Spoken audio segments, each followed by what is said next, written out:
I came home early and found my mother, fighting for her life in the ICU, while my brother and his wife stood there calmly, as if nothing happened. That evening, my neighbor called, and what she told me made my blood boil. I made sure they both ended up in prison. Sup, Reddit. Strap in and focus with me because what you are about to hear is going to mess with your head. Name's Arthur, 43 male. Let me tell you what happened. I headed to Phoenix on a Thursday morning thinking I'd be gone 10 days. Industry conference for insurance adjusters. Cut it short after day 6. Couldn't take another minute of watching some consultant explain blockchain applications for medical billing like it was going to change the world. Told my boss I had a family emergency. Wasn't lying, I just didn't know it yet. Drove home to Scottsdale around 3 in the afternoon. My mom's place. Well, technically my place too now since I'd been living there the past 2 years taking care of her. Mom's 74 with diabetes and early-stage Parkinson's. Nothing terrible but enough that she needed someone around to make sure she took her meds on time and didn't try moving furniture by herself. My brother Jared sure wasn't volunteering for any of that. The house looked normal from the street. Her car in the driveway. Everything was quiet. I unlocked the front door and immediately knew something was off. The mail was stacked up on the entry table. 3 days worth. Mom sorts mail every single day, like it's part of her routine. Has done it since I was a kid. Seeing that pile sitting there untouched made my stomach drop. Then I spotted her reading glasses on the floor near the stairs. Mom doesn't drop things and leave them. I called out for her. No response. Checked the kitchen, her bedroom, the back patio. Nothing. House was empty. That's when I saw the envelope wedged under a grocery store flyer. Hospital letterhead, Scottsdale Medical Center. Dated Monday morning, 3 days ago. Ripped it open. Notification that Grace Kellerman had been admitted to Scottsdale Medical Center ICU Sunday night. Letter printed Monday morning. My mother had been in the ICU since Sunday night and nobody bothered to call me. I grabbed my keys and headed straight for the hospital. The drive took 15 minutes. I kept thinking about how I'd talked to Jared 4 days ago before I left. Asked him to check on Mom while I was gone. He'd said sure, no problem, he'd swing by every day. Now she'd been unconscious in a hospital bed since Sunday night, and I was just finding out. Found her in the ICU room. The nurse at the desk pointed me down the hall without asking for ID. I walked in and stopped cold. Mom was lying there hooked up to machines. Breathing tube, heart monitor, 2 IV lines running into her arms. Her face looked thinner than I remembered, like someone had sucked the life out of her. But what really made my blood pressure spike was seeing Jared and Celeste sitting in chairs next to the bed, both of them calm. No visible stress. No sign that this was their mother lying there half dead. Jared looked up when I walked in. Gave me this surprised look. Arthur, what are you doing here? Thought you were in Phoenix until Sunday. I stared at him for 5 seconds before answering. Watched him shift in his seat. Got a letter saying Mom's been in the ICU for 3 days? Want to explain why nobody called me? We didn't want to worry you during your conference. Everything's handled. Doctors have it covered. We figured we'd update you when you got back. Right, because that makes perfect sense. I walked over to Mom's bed, took her hand. That's when I saw the bruising on her wrist. Dark purple, almost black. Obviously it wasn't from a fall. That's from someone grabbing you. I turned to Jared. What happened? She fell down the stairs, lost her balance. We found her at the bottom and called 911 right away. Celeste nodded along. It was awful. We got here as fast as we could. I looked at the bruise on Mom's wrist again. Looked back at Jared and Celeste sitting there with faces so blank, they had to be practiced. When did this happen? Sunday evening, around 7. And you've been here since then? Jared shook his head. We came Sunday night for a few hours. Been checking in every day. You know how it is. Can't sit here all day and night. We have jobs, responsibilities. I pulled out my phone. Checked the hospital visitor log the nurse had shown me on the way in. Jared and Celeste had visited once. Sunday night from 7:15 to 8:30, 75 minutes total. That was it. Mom had been alone in the ICU for almost 3 full days, while her son and daughter-in-law lived their normal lives. Later, I'd find out Jared had listed himself as primary emergency contact when they brought her in. Told the hospital I was out of state and unreachable. That's why nobody called me. That's why the letter sat in the mailbox for 3 days. Something cold settled in my gut. I told Jared and Celeste they could leave. Said I'd take it from here. Said I needed some time alone with Mom. Jared started to argue, but I shut him down with a look. He exchanged a glance with Celeste. Then they both stood up and walked out. After they left, I sat next to Mom's bed and looked at her. The bruise on her wrist was fresh. 3 days old maximum. But there were other marks too. Faded yellow bruises on her upper arm. a scrape on her cheek that looked older than the fall, signs that something had been wrong before Sunday. A nurse came in to check vitals. I asked her about the fall. She gave me this careful look. The injuries line up with a fall, but there were some things that raised questions. Like what? The bruising on her wrist. The doctor noted it in the chart. It's possible she grabbed onto something during the fall, but the way it looks is unusual. I thanked her and sat back down. I stayed at the hospital until visiting hours ended. Sat with Mom. Talked to her even though she couldn't respond. Told her I was here now and everything would be handled. Left around 9 and drove back to the house. It was dark when I pulled into the driveway. Empty. I turned on the lights and started going through everything, looking for signs of what really happened Sunday night. The stairs looked clean. No scuff marks. No damage to the railing. No sign that someone had taken a bad fall. I went up to Mom's bedroom. Everything looked normal at first. Then I noticed her medication organizer on the nightstand. Sunday's evening doses were still there, untouched. If she fell around 7, she would have taken her meds first. Mom's strict about her medication schedule. I checked her bathroom, found her blood glucose monitor. Last reading was from Sunday morning. Nothing after that. More proof that something interrupted her normal routine before she supposedly fell. Went downstairs to my room and opened my laptop. Started pulling up the accounts I managed for Mom. But Mom had also kept Jared on her savings account from 30 years ago. The one she'd set up when Dad was still alive. Community property rules meant Jared had been a joint holder since she opened it. I never liked that setup, but Mom insisted. Said Jared was her son and deserved access. Said families should trust each other. Logged into the account. Felt my jaw tighten when I saw the balance. Should have been around $68,000. Money Mom had saved over the years from Dad's life insurance and Social Security. Money she'd been careful with. Money she wanted to leave for both of us eventually. Current balance, $12,000. I pulled up the transaction history. Started scrolling. Withdrawals going back 6 months. $5,000 here. $8,000 there. None of them authorized by me. All signed off by Jared. Total missing. $56,000. I sat back in my chair.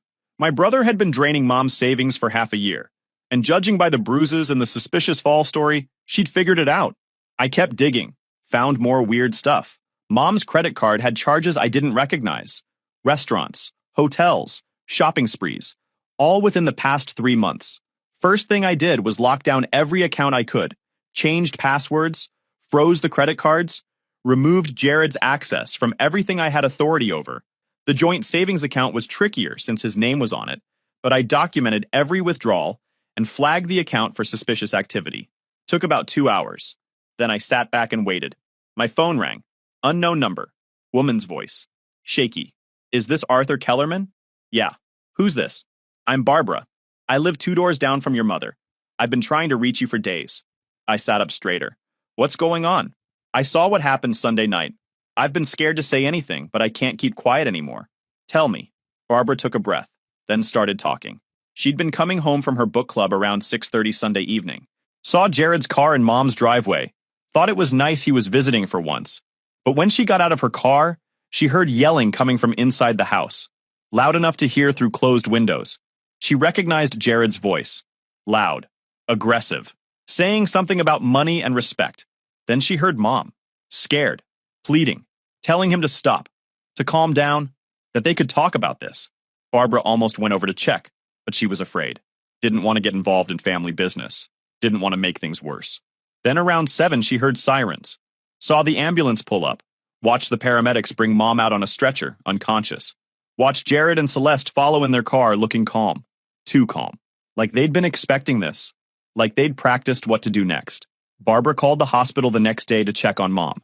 Was told only family could get information. She didn't have my number. Spent the next few days feeling guilty about not doing more. I thanked her. Asked if she'd be willing to give a statement if it came to that. She said yes without hesitating.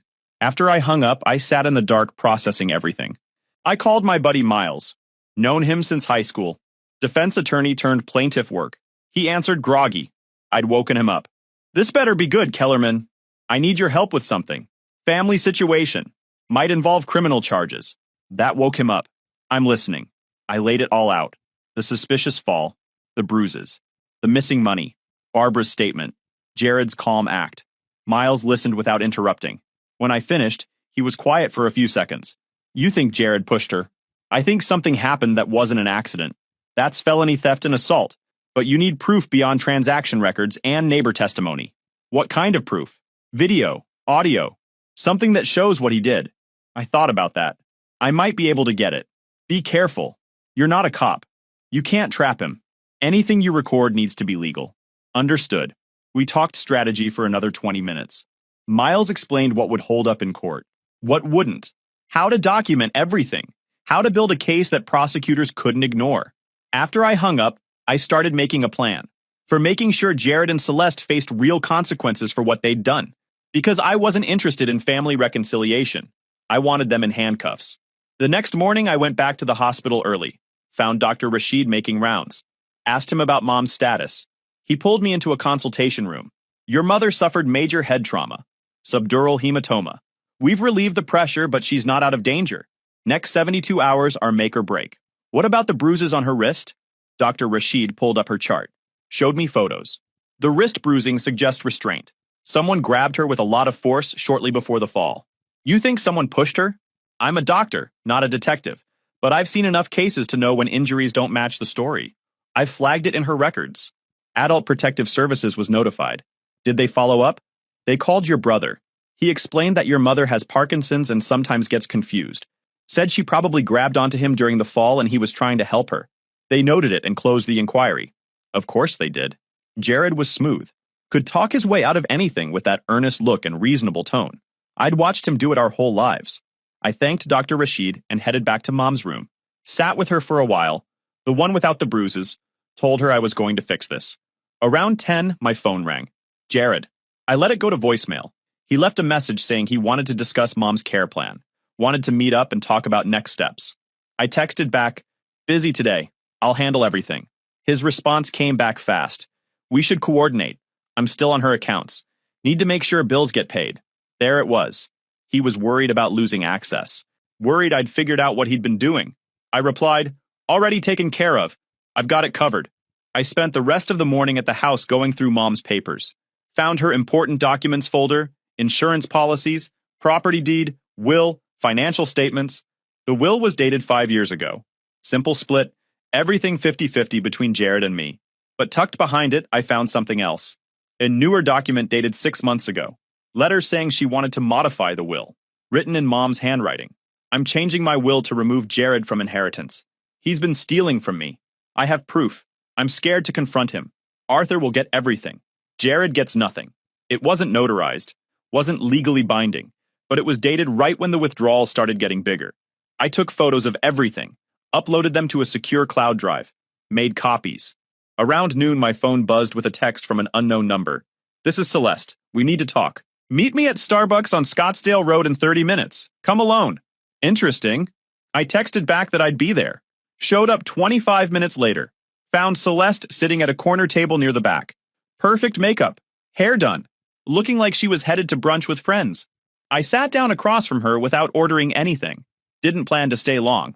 She gave me a fake smile. Thanks for meeting me. I know things are tense right now. I wanted to clear the air before this gets messy. I leaned back in my chair. Cut to it, Celeste. What do you want? The smile dropped. Jared's worried you're getting the wrong idea about what happened. He loves your mom. We both do. This whole thing has been really hard on him.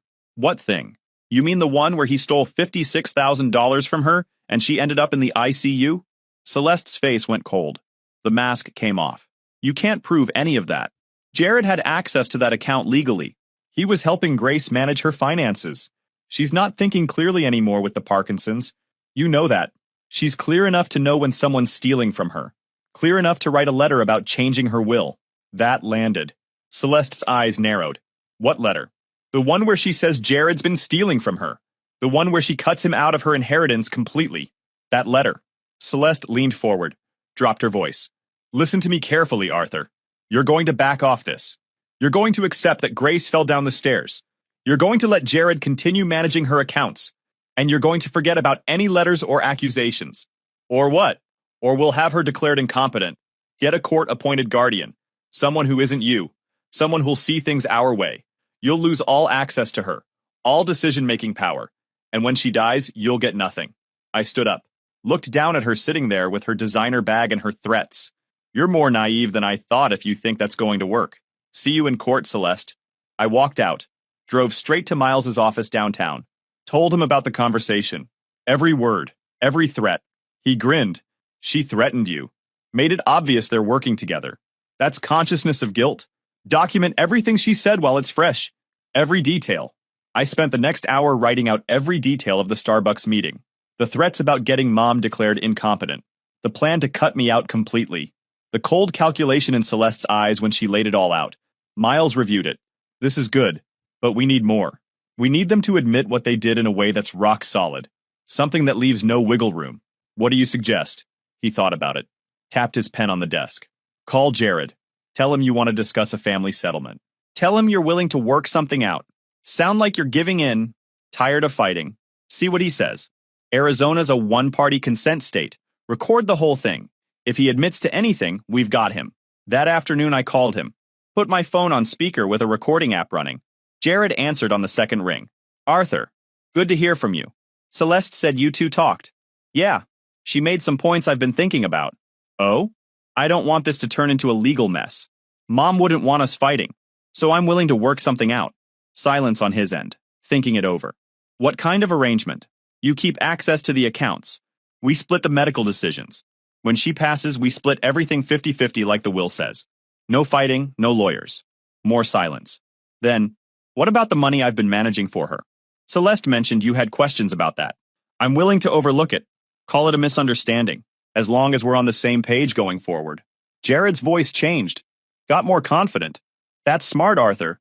Really mature of you. I was worried you'd try to make this difficult. The truth is, Mom's been confused for months.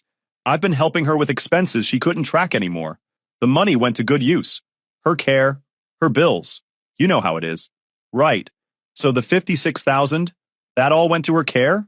Well, some of it went to helping me and Celeste through a rough patch. But Mom wanted to help. She said so, before she got too confused to remember. I glanced at Miles sitting across from me. He was smiling, making a keep-going gesture with his hand. And Sunday night, when she fell? Jared's pause was longer this time. That was unfortunate. We'd been talking about her finances. She got upset, started saying things that didn't make sense, accused me of stealing. I tried to calm her down, but she got more worked up. Started walking toward the stairs. I tried to stop her, but she pulled away and lost her balance. So you grabbed her wrist trying to stop her? Exactly. I was trying to help, but she was too worked up, jerked away from me and went down the stairs before I could catch her. Miles was nodding, making notes. We had it. Full confession wrapped in excuses. All right, Jared. Let's plan to meet this week and work out the details. Sounds good. And Arthur? I'm glad we're handling this like adults. Mom would be proud. I hung up. Looked at Miles. That enough? That's a confession to theft and assault causing serious bodily injury. Plus conspiracy if we can tie Celeste's threats to his actions. I'll get this to the DA's office today. How long until they move? Depends on how fast they work. But with an elderly victim in the ICU and a recorded confession, they'll move fast. I went back to the hospital. Sat with Mom. Whispered that justice was coming. And for the first time in days, I felt like I could breathe. The district attorney's office moved fast, but not TV show fast. Miles called me Friday morning. Said a detective had reviewed everything. The recording, the financial records, Barbara's statement, Dr. Rashid's documentation. They wanted to interview me directly. I met with Detective Anna that afternoon. Went through everything again. She asked detailed questions. Took notes. Recorded my statement. She'd already spoken with Barbara and Dr. Rashid. Already pulled the hospital records. She told me the case would go to the DA's office for review by Monday. Monday afternoon, Miles called. The DA had signed off. They were filing charges. Elder abuse, felony theft, assault with serious bodily injury, conspiracy. Arrest warrants would be executed Tuesday morning. Tuesday morning, I was sitting in Mom's room when my phone started blowing up. 5 missed calls from Jared, 3 from Celeste. I ignored all of them. Around 11, Miles texted, done, both in custody, bond hearing Thursday. Spent the rest of the week at the hospital. Mom's condition stabilized. Sunday evening, Barbara showed up at the hospital. Brought flowers. We talked for a while. She'd given her full statement to police. Said she felt guilty for not acting sooner. I told her she did the right thing by speaking up, that her testimony mattered. Thursday morning, the bond hearing happened. Miles called me after. Jared and Celeste both pleaded not guilty. Judge set bond at $75,000 each. Both posted it by end of day. Miles warned me they'd probably try to contact Mom. I talked to the head nurse, explained the situation, showed her the restraining order Miles had filed. She made notes in the system. The following week, Mom's eyes opened. I was sitting there when I heard her breathing change. Looked up and saw her staring at the ceiling. Confused. Scared. I stood up, took her hand. Mom, it's Arthur. You're in the hospital. You're safe. She turned her head slowly. Arthur, what happened? You were hurt, but you're going to be okay. Jared, he was angry. He grabbed me. I know. You don't have to worry about Jared anymore. Tears formed in her eyes. I'm sorry. I should have told you sooner. Not your fault. She squeezed my hand, then drifted back to sleep. A few days later, Celeste showed up at the hospital. She got past the front desk before security caught her. She saw me. Arthur, tell them I have a right to see Grace. She's my mother-in-law. She's also got a restraining order against you, which you're currently violating. One of the security guards spoke into his radio. We need police response. Trespasser refusing to leave. Celeste's face went red. You can't do this. This is insane. We're family. You stopped being family when you helped your husband steal from an elderly woman and put her in the ICU. That's not what happened. Jared was helping her. She was confused. You're twisting everything because you want the inheritance for yourself. I stepped closer. I recorded Jared confessing to stealing $56,000 and admitting he grabbed Mom right before she fell. That's him explaining exactly what he did. Her mouth opened, closed. The cops showed up 2 minutes later, checked her ID, confirmed the restraining order, told her she was in violation, gave her a choice, leave voluntarily or get arrested for contempt. She left. But the look she gave me on the way out said this wasn't over. I went back to Mom's room, found her awake. She'd heard the commotion. That was Celeste? Yeah, she won't be back. Mom was quiet for a moment. I trusted them. I thought they were good people. I know. I'm glad you're not like your brother. Get some rest, Mom. We'll talk more when you're stronger. She closed her eyes. I sat back down and pulled out my phone. Started documenting the restraining order violation. Everything Celeste had said. Because if they wanted to fight this in court, I'd make sure every mistake they made was documented and ready to present to a jury. Over the next 2 weeks, Mom's recovery moved forward. Physical therapy, speech therapy. The Parkinson's complicated things, but she was motivated. The legal process ground forward. Jared and Celeste hired Walter Brennan, expensive defense attorney out of Phoenix, former prosecutor. Miles said Brennan was already filing motions trying to suppress evidence. The preliminary hearing got scheduled for 6 weeks out. Meanwhile, I'd been going through Mom's finances with a forensic accountant Miles recommended, a woman named Maria Torres. She found another $32,000 in suspicious transactions. Credit cards, online transfers, forged checks, total theft, $88,000. Maria put together a detailed report, timeline of every fraudulent transaction, all of it while Mom was cutting back on her own expenses. Miles filed an amended complaint, added more counts, said if this went to trial, Jared was looking at 8 to 12 years, Celeste at 5 to 8. Mom gave her formal statement to the DA 3 weeks after waking up. I sat with her, watched her recount everything, how she'd discovered the missing money, how she confronted Jared on Sunday, how he'd grabbed her and backed her toward the stairs, how she'd tried to pull away and he'd shoved her. The prosecutor, Angela, recorded every word. After Mom finished, Angela said, "This is one of the strongest cases I've handled. Defense doesn't have much room to work with." She was right. 4 weeks later, Miles called. Brennan reached out. They want to negotiate. What are they offering? Jared pleads to felony theft and assault. Serves 4 years. Celeste pleads to conspiracy and theft. Serves 2 years. Full restitution. That's it? Miles sighed. Angela wants to push for more. 6 years for Jared. 3 for Celeste. And she wants them to allocate. Admit exactly what they did in open court. I talked to Mom about it. She was quiet for a long time. Then she said, I want them to admit what they did. I want it on record. So that's what we pushed for. Miles and Angela held firm. Brennan stalled for a week. Then he caved. The plea hearing got scheduled for the following month. During that time, I moved Mom into a rehabilitation facility. Nice place. Good staff. The house felt wrong to her now. I kept living at the house. Started going through Jared's old room. Found his laptop in the closet. Battery dead, but it powered on when I plugged it in. No password. Amateur move. His email was still logged in. I found messages to Celeste from 2 years ago. Subject line, the G situation. He'd written out a plan. How much he could take each month without triggering alerts. How to forge Mom's signature on the credit card slips. how her Parkinson's was getting worse, and she probably won't even remember half this stuff anyway. Celeste's response, what if she does remember? What if she tells Arthur? Jared's reply, she won't. And if she does, we'll say she's confused. Who's he going to believe? I took screenshots of everything. Gave it all to Angela. She said it showed clear planning and conspiracy. The day before the plea hearing, Celeste called from a blocked number. Arthur, please, we need to talk. We have nothing to talk about. I'm begging you. Jared made mistakes, but he doesn't deserve prison. Too late. She's going to be fine. Can't you just let this go? No. I have a daughter. She's 6. If I go to prison, I'll lose custody completely. You should have thought about your daughter before you and Jared did this to my mother. Lose my number, Celeste. I hung up. Blocked the number. The next morning, Miles and I met Angela at the courthouse. Mom couldn't attend, but she'd written a victim impact statement that Angela would read into the record after sentencing. Jared and Celeste showed up with Brennan, both looking defeated. Jared wouldn't look me in the eye. The judge called the case.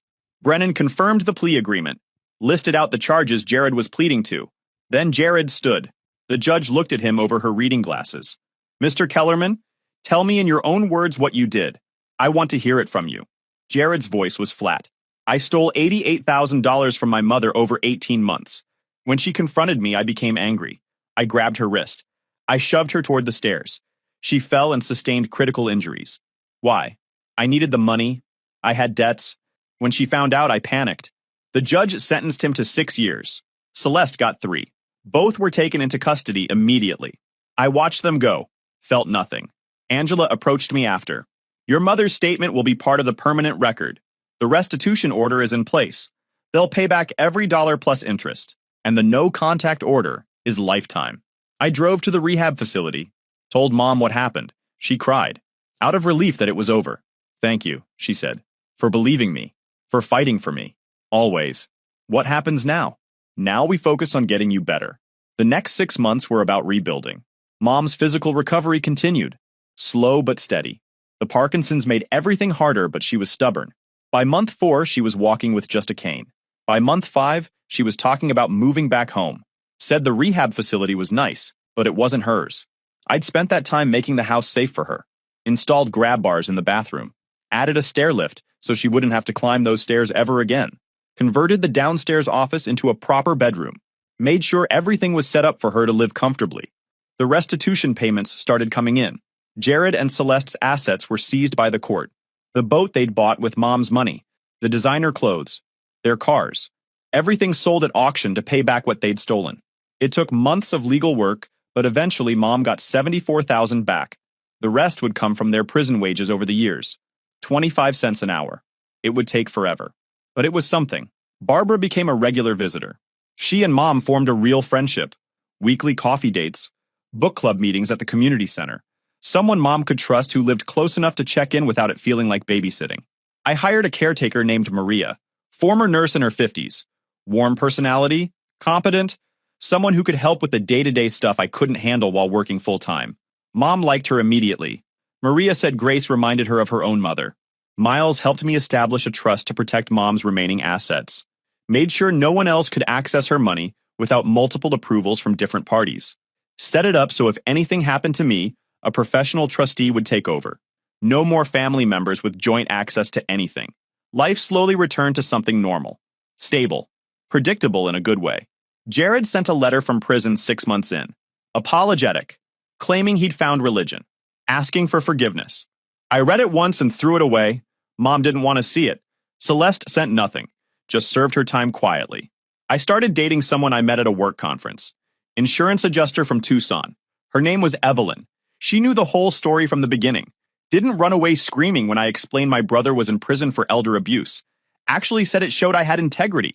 We took things slow, but it was nice having someone who understood the weight I'd been carrying. Mom met her 3 months in. Gave her approval. Said Evelyn seemed like good people. Coming from Mom, that was high praise. Around month 8, I got a call from Angela. Jared's appeal had been denied. The sentence was final. He'd serve every day of his 6 years. I thanked her and hung up.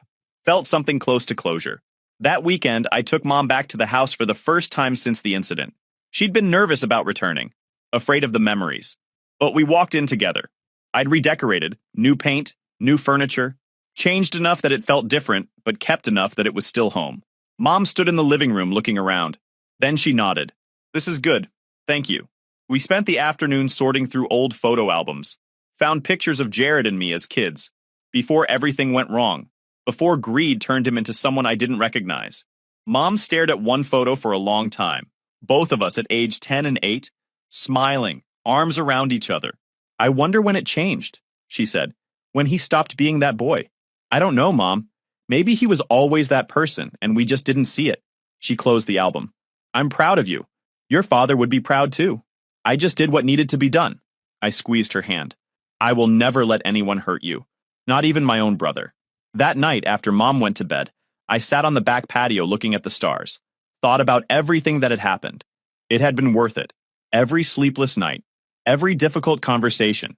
Every moment of doubt. Because Mom was safe now. A year and a half after the plea hearing, I got a call from the prison. Jared had been transferred to a minimum security facility for good behavior. Model prisoner. The kind of thing that happens when criminals are smart enough to play the system right. I didn't care.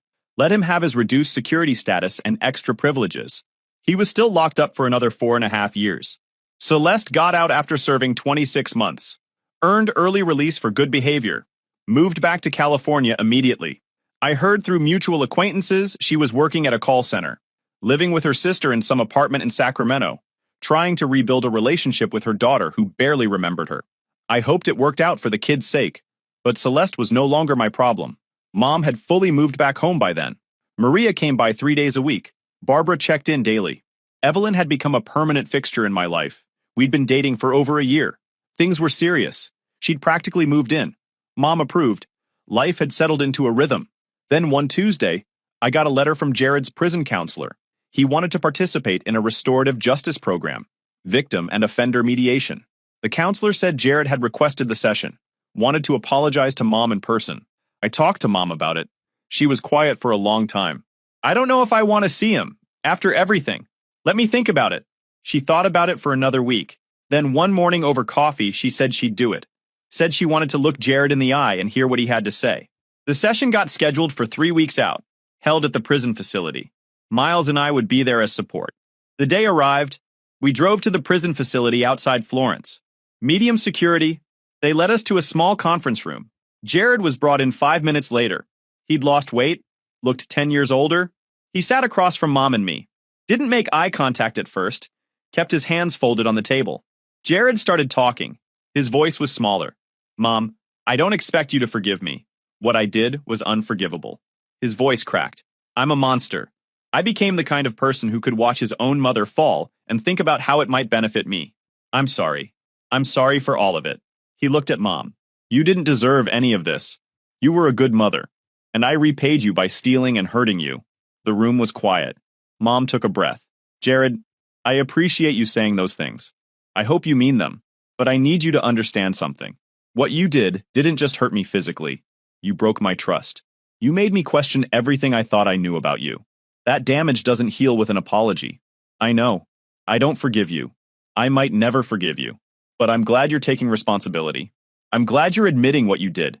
That's more than you gave me when you were trying to cover it up. Jared nodded, tears on his face now. I understand. I am so sorry. Mom looked at him for a long moment. I hope you use your time here to become someone better. I will. I promise. The facilitator wrapped up the session.